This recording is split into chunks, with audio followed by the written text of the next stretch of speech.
Mga tol, lunch tayo. Lunch time ngayon, no? Ang ulam namin, ito, patotay. Galing ng Nueva Ecija. Tapos gumawa ako ng kamatis. Ito, red rice. Red rice. Hindi, lang to, yung pinagsabawan ng yung ganito, yung mantika. Yun lang to kaya naging iba kulay.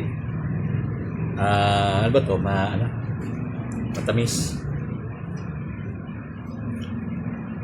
Ba natin yung longganisa ng Nueva Ecija. Ito, kamatis. Mukha akong kamatis na may patis.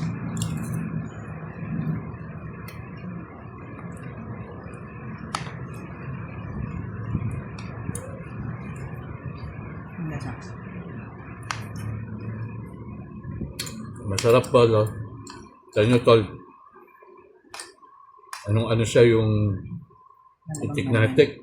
Malaman, no? Sarap niya ulam sa kamatis.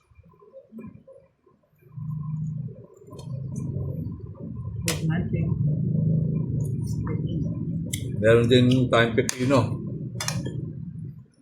Ito, lagi kami gumagawa ng pepino.